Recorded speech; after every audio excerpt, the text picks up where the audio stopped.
This is a very large German wall clock I picked up at my local auction the other day for not a lot of money. I had to have it because it was so cheap. The only repair I had to make with it was the chiming was all out of sequence, so it wasn't working properly.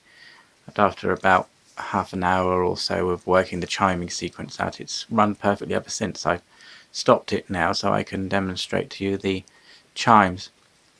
One of the nice things about it is it has a rather unusual hour chime.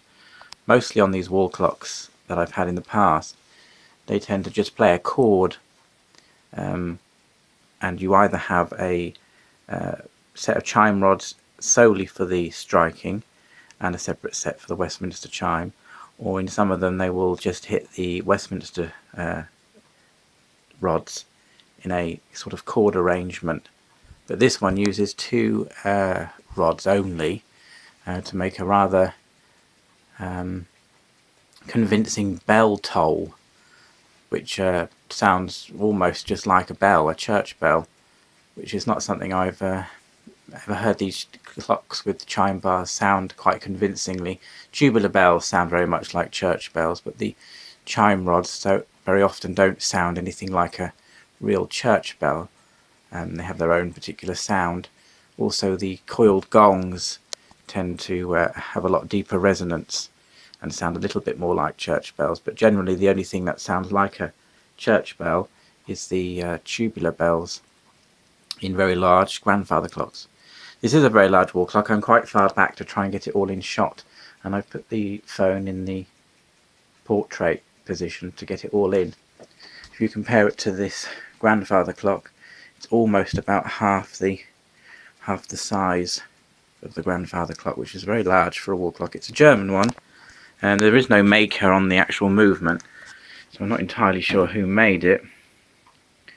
I just demonstrate the chime. The actual Westminster tune and this on the chime rods sounds pretty sort of average for these wall clocks.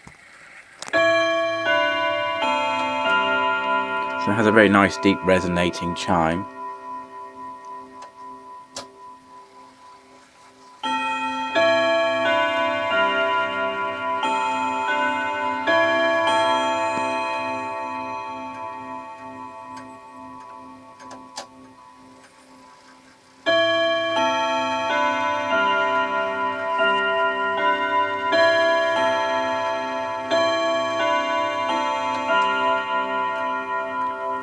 And this is to demonstrate the unusual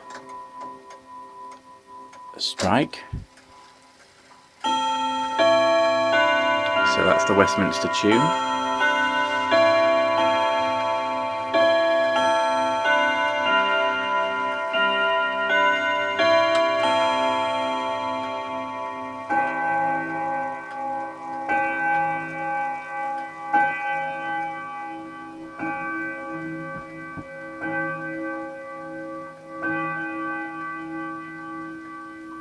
And I don't know if that comes across on the video, but it sounds very much like a tolling church bell. And it's just two chime rods sort of detuned to each other. It's quite a nice quality clock. There's nice beveled glass in 3 sections. There's some screws to level it against the wall that you can wind in and out, which is quite a nice touch. The movement has an option so you can pull the little bead down and that'll just turn it to the strike instead of the chime.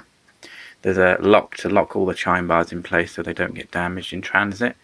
There's viewing apertures which you can use to set the hammers to get the clock to strike and hit the chime bars at the correct position. And quite nicely they've bothered to move the winding holes, which would, if they were just straight connected, would be here somewhere. They bothered to gear them to move them in so they're not interfering with the numbers. That's always a nice touch with these clocks, is to have the holes, winding holes, much more in the center rather than outside, eating into the numbers. It's a bit more expensive to do that, but it just means it's a nicer quality because there's no need to have the holes by the numbers. They can make it by gearing it and moving it in. So it's just a nice touch. I think with commission it was about £25, which seemed to be a lot of clock for the money. So I just decided to buy it.